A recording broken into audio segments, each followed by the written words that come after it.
नमस्कार, आप देख रहे हैं 99 न्यूज। मैं हूं मंजूषा भारद्वाज और सबसे पहले नजर डालते हैं आज के हेडलाइंस पर। रेप के बाद रांची में बीटेक की छात्रा को जिंदा जलाने वाले दोषी को होगी फांसी। झारखंड हाई कोर्ट ने सीबीआई कोर्ट के फैसले को रखा बरकरार। 2016 में वारदात को दिया गया था अंजाम। सरयू राय पर एफआईआर मामले ने पकड़ा तूल। बन्ना गुप्ता के बाद कांग्रेस नेता अजय कुमार के निशाने पर सरयू राय ने भी कहा सब बन्ना गुप्ता की कारस्तानी।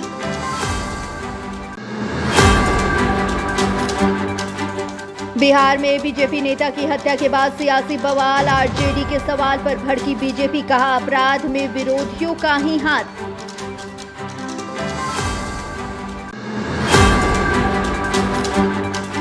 गिरिडीह में सरकार आपके द्वार, सीएम ने गांजे में की योजनाओं की सौगात की बारिश। 124 योजनाओं का उद्घाटन और 186 योजनाओं का किया शिलान्यास।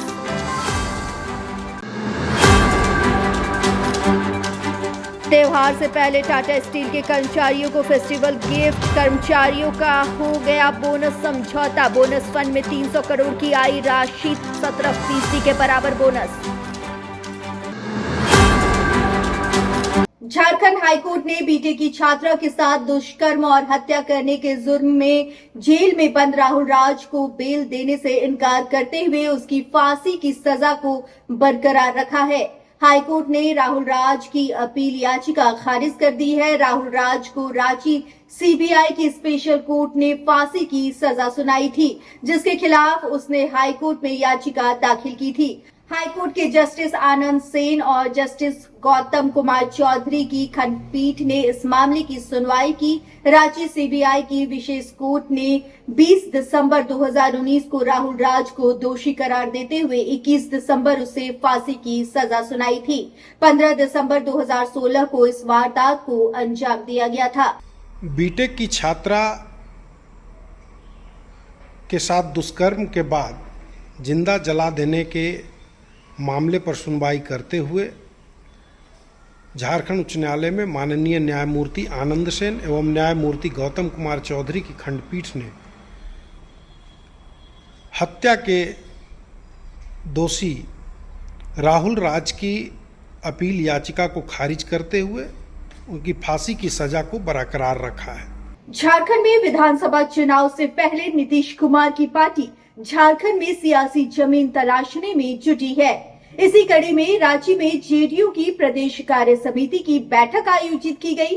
बैठक में एनडीए के साथ मिलकर ही चुनाव लड़ने का निर्णय हुआ और गठबंधन के साथ ज्यादा से ज्यादा सीटों पर झारखंड में चुनाव लड़ने की बात सामने आई।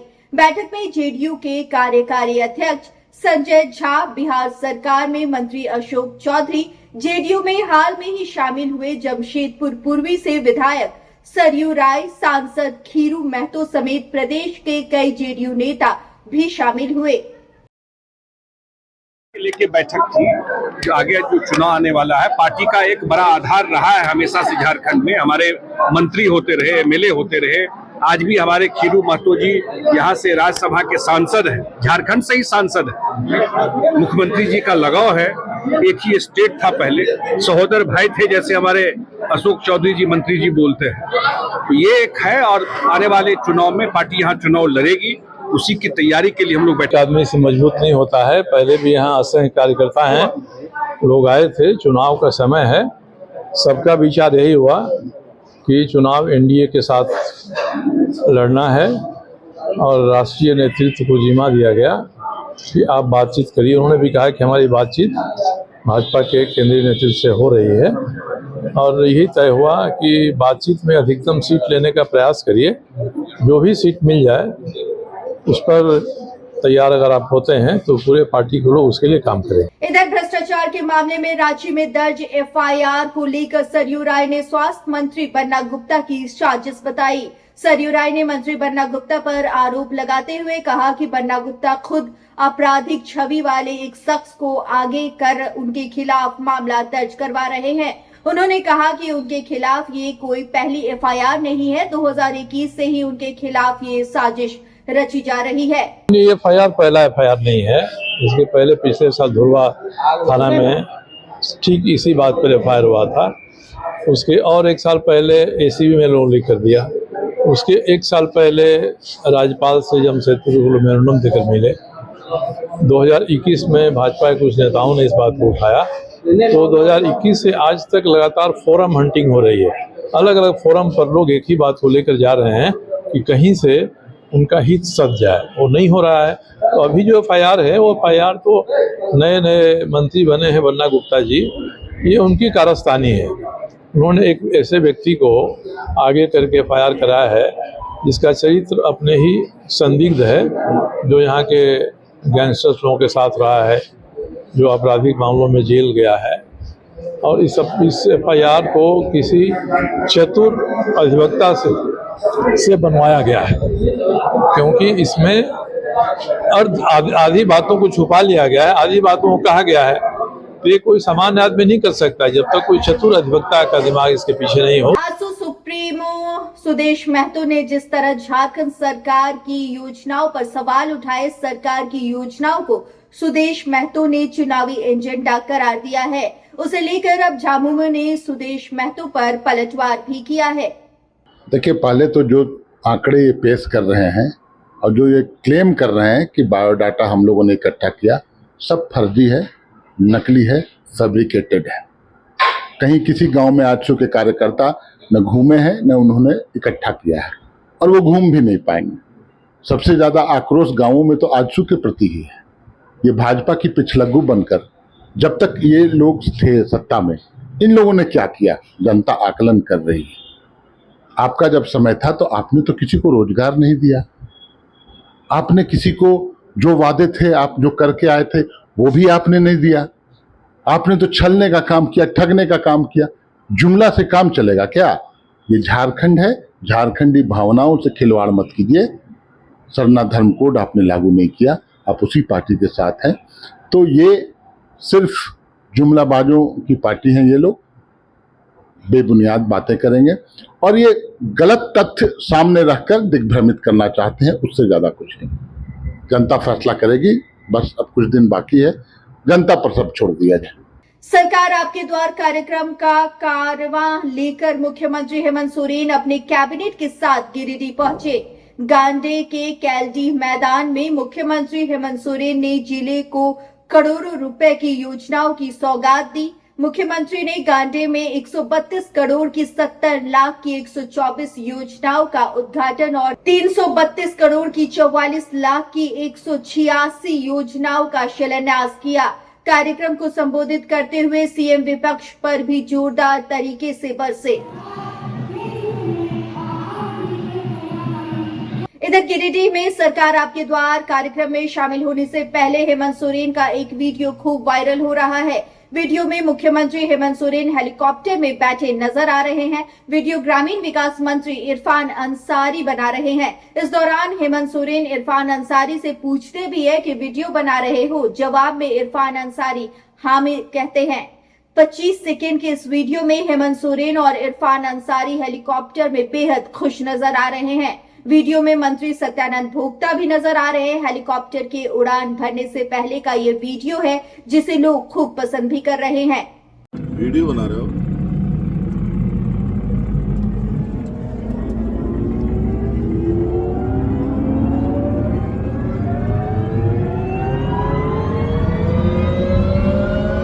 झारखंड सरकार की योजनाओं का लाभ हर लोगों तक पहुंचाने के लिए सरकार आपके द्वार कार्यक्रम चलाया जा रहा है। जामताड़ा के नारायणपुर में भी सरकार आपके द्वार कार्यक्रम में आयोजित शिविर का निरीक्षण करने डीडीसी नीरज कुमार पहुंचे। डीडीसी ने यहां सभी स्टॉल का निरीक्षण किया।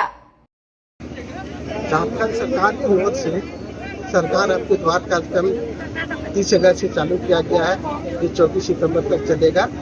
इसी क्रम में आज 2 पंचायत का हमने निरीक्षण किया, नारोडी और बुधूडी। यहाँ अच्छा व्यवस्था है, लाभुक लोग भी आ रहे हैं।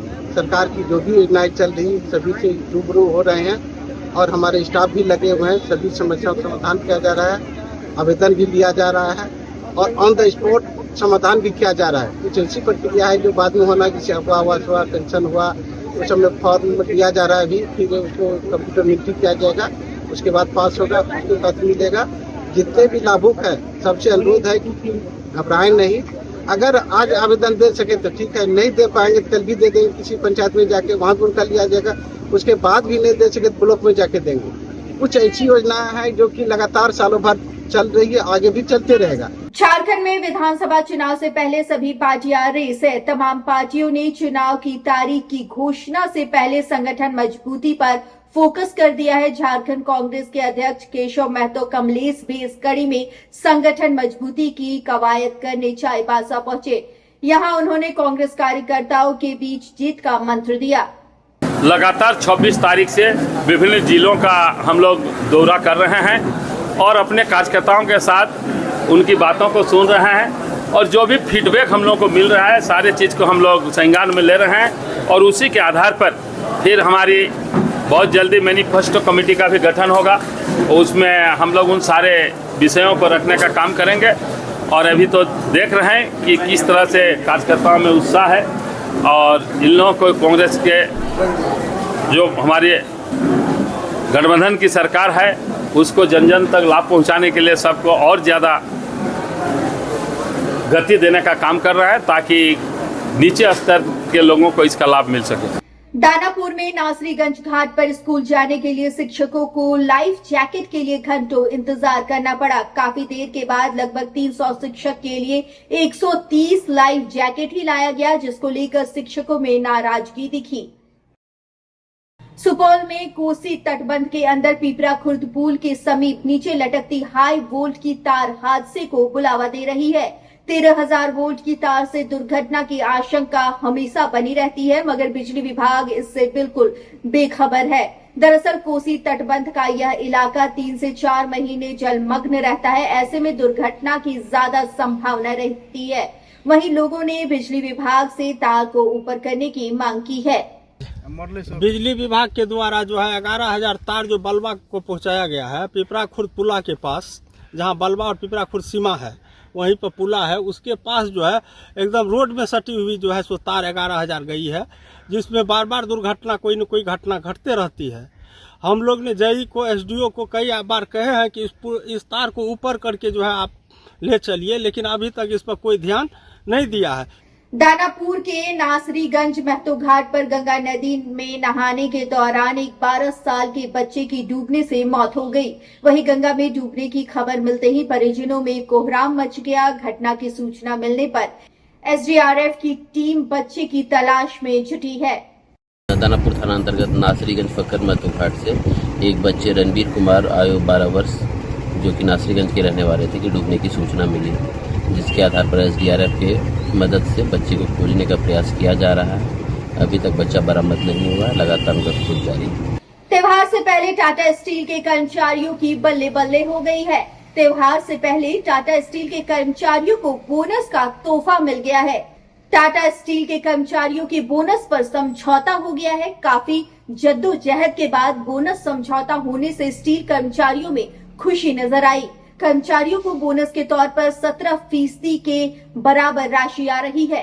साल की भांति दुर्गा पूजा के पहले bonus Tata steel Tata workers union मिलकर करती है और ये ऐसा बोनस है कि इस पे जमशेदपुर तमाम लोगों का नज़र होता है कि जो पैसा आता है, जैसे जमशेदपुर के लिए ये वाला अमाउंट जमशेदपुर के लिए जो अमाउंट है 168, जैसे 168 करोड़ 0.64 ये जो पैसा आता है तो पैसा फ्लो करता है, पैसा रुकता नहीं। तो विपरीत परिस्थिति इसलिए बोल रहे हैं कि टाटा स्टील का जो पिछला बार प्रॉफिट था वो करीब 50% से भी ज़्यादा गिर गया। तो बोनस क्या होता है, प्रॉफिट शेयरिंग बोनस होता है। तो हम लोग थोड़ा सा दुखित थे, लेकिन इसमें सेल ऑफ एसेट सम्मिलित होने से बहुत विचार विमर्श करके प्रोविजन फंड ला के जो एक सम्मानजनक बोनस पहुंचा। हम लोग लेते हैं प्रबंधन से 1.5% अपना फॉर्मूला है, plus productivity plus profitability plus LTIFR ये फार्मूला का सम हम लोग लेते हैं। अगर फेटल नहीं होता है तो 14 करोड़ आएगा, लेकिन वो आता नहीं है, फेटल हो जाता है। हम लोग दुर्भाग्यशाली हैं। सिमडेगा में जिस तरह चौकीदार बहाली में पैसे लेने का ऑडियो वायरल हो रहा है, उस पर अब जिला प्रशासन भी जागा है। जिला प्रशासन ने चौकीदार बहाली में शामिल होने वाले अभ्यर्थियों को आगाह करते हुए कहा कि चौकीदार नियुक्ति मेरिट के आधार पर होगा, इसलिए नियुक्ति के नाम पर कोई पैसे मांगता है तो उसके खिलाफ एफआईआर दर्ज कराएं। इसमें कल व्हाट्सएप के माध्यम से एक ऑडियो टेप का मामला संज्ञान में आया है, जिसे जिला प्रशासन द्वारा पुलिस अधीक्षक महोदय सिमडेगा को अनुसंधान के लिए अग्रसारित किया गया है। इस पे अनुसंधान की कार्रवाई जारी है और जो भी लोग हैं उनको अनुसंधान के माध्यम से चिन्हित करते हुए भारतीय जो है दंड संहिता और न्याय संहिता की सुसंगत जो है धाराओं के विरुद्ध अधीन उनके विरुद्ध दंडात्मक कार्रवाई की जाए। आत्मसमर्पण की नीति नई दिशा से प्रेरित होकर एक उग्रवादी ने झारखंड पुलिस के सामने सरेंडर किया है। टीसीपीसी संगठन के एक कुख्यात ने पुलिस के सामने सरेंडर किया है। केरेडारी के रहने वाले उग्रवादी मुनीश्वर गंजू पर कई थानों में 26 मामले दर्ज है। 2019 से ही मुनीश्वर गंजू टीएसपीसी का सक्रिय सदस्य रहा है। आपसी कलह और पैसों की किल्लत से उसने संगठन को छोड़ा है। देखिए, संगठन में बहुत दिन से थे, काम संगठन के लिए करते थे। बाकी बीच में संगठन आपस में ही लड़ने लगा, हमको लगा संगठन अब नहीं चलेगा, इसलिए मुग्धराम जो गया।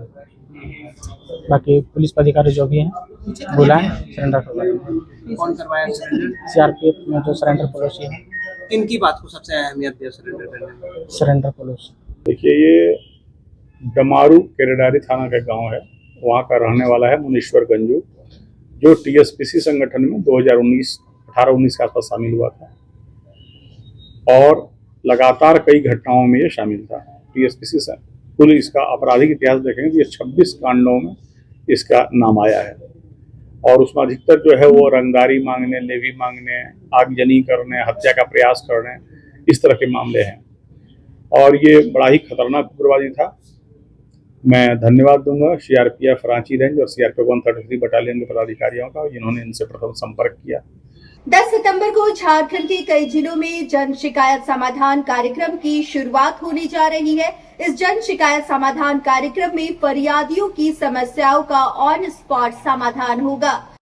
झारखंड में पूरे राज्य भर में कल दिनांक 10 सितंबर को जन शिकायत समाधान का आयोजन किया जा रहा है। सभी 24 जिले में जो पुलिस महानिदेशक के पहल पर ये किया जा रहा है और इसमें पब्लिक की जितनी भी समस्याएं हैं, जो भी शिकायत है, जो कंप्लेंट्स हैं, जो थाना स्तर पे अगर प्राथमिकी दर्ज नहीं हुई है और कोई मामला अगर उन्होंने वरीय पदाधिकारी को दिया है, इन सभी मामलों को हम लोग जन शिकायत समाधान केंद्र के माध्यम से उसे देखेंगे और उसका निपटारा करेंगे।